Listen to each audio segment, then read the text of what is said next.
और ब्रेक के बाद आपका स्वागत है। खबरों में आगे बढ़ेंगे और इस बीच बड़ी जानकारी आपको दे दें। दिल्ली में केंद्रीय गृह मंत्री अमित शाह के आवास पर आज सुबह 11 बजे बीजेपी की बड़ी बैठक होने वाली है। अमित शाह के अलावा राष्ट्रीय अध्यक्ष जेपी नड्डा भी इस बैठक में मौजूद हैं। इस बैठक में शामिल होने के लिए बीजेपी के प्रदेश अध्यक्ष डॉक्टर दिलीप जायसवाल, उप मुख्यमंत्री सम्राट चौधरी और विजय सिन्हा भी दिल्ली में मौजूद हैं। बैठक में सदस्यता अभियान की शुरुआत को लेकर भी रणनीति बनाई जा सकती है। तो ये बड़ी जानकारी, बड़ा अपडेट आपको दे रहे हैं, जहां सदस्यता अभियान की शुरुआत की भी रणनीति बनाई जाएगी।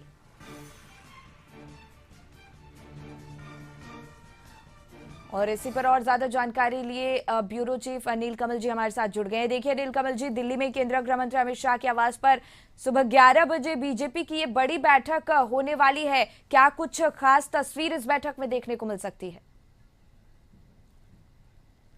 शिखा, देखिए दिल्ली में जो बैठक होने वाली है और इस बैठक में जो संगठनात्मक तौर पे जो बीजेपी को मजबूत करना है उससे लेकर के होगा, और जो सदस्यता अभियान जो शुरू करने वाली है बीजेपी देश में, उसे लेकर के भी रणनीति बनाई जाएगी। और सबसे खास बात यह है कि राज्यसभा के 2 सीटों पर जो चुनाव होने वाले हैं, एक नाम तो उपेंद्र कुशवाहा का लगभग तय हो चुका है, दूसरे नाम पर जो चर्चा चल रही थी उसके ऊपर भी आज मंथन होगा, क्योंकि नामांकन का कल अंतिम दिन है और कल ही नामांकन करना है।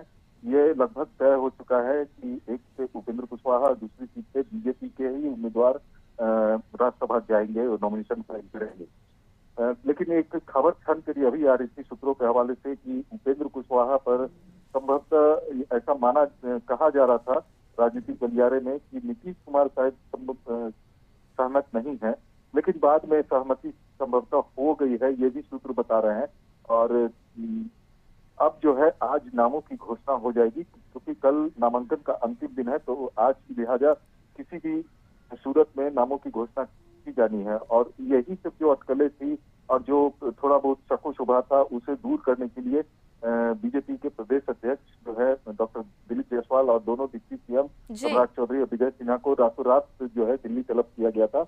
और आज एक बैठक होगी, ये बिहार के मसले पर एक अलग बैठक होगी, जिसमें केंद्रीय स्तर के मंत्री भी और बाकी नेता भी शामिल होंगे और बिहार के मुद्दे पर स्पेशल बैठक होगी। तो बिल्कुल, ये सब बातें हैं। जी शिखा, बिल्कुल। और सदस्यता अभियान की शुरुआत को लेकर भी इस बैठक में रणनीति बनाई जाएगी। नीलकमल जी, और किन खास बिंदुओं पर इस बैठक में जोर दिया जा सकता है?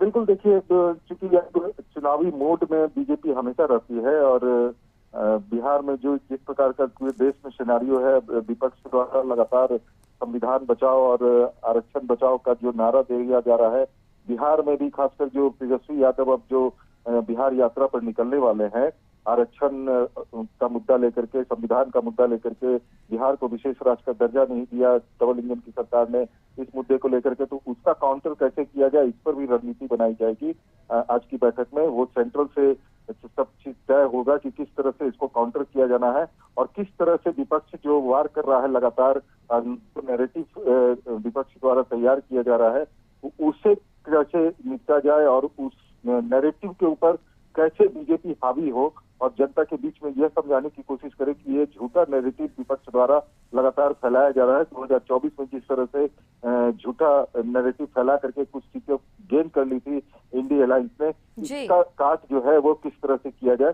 तो ये सब रणनीति बनेगी। और यहाँ पर अब जो बिहार को खास कर अगर देखा जाए तो तेजस्वी यादव जिस एग्रेशन के साथ आगे बढ़ रहे हैं, आरक्षण और संविधान और विशेष राज्य के दर्जे को लेकर के, क्राइम बढ़ रहा है बिहार में लगातार, ये कर रहे हैं, तो इन सब मुद्दे को काउंटर कैसे होगा और बीजेपी के नेता जो राज्य प्रवास जिले के प्रवास में है, वो कैसे जन जन तक ये पहुंचाए कि कैसे झूठा नैरेटिव जो है ये इंडिया अलायंस फैला रहा है और सच्चाई जो है मोदी के काम को और बिहार सरकार के काम को वो लोगों तक कैसे पहुंचाए, कार्यकर्ता को ये हिदायत दी जाएगी। और साथ ही साथ सदस्यता अभियान में ज्यादा से ज्यादा लोग जुड़ सके, यह भी एक रणनीति पर काम होगा। और देखना होगा कि आने वाले समय में राजनीति काफी बिहार में गर्म हो सकती है। बिल्कुल नीलकमल जी, बहुत बहुत धन्यवाद आपका तमाम जानकारी हम तक पहुंचाने के लिए।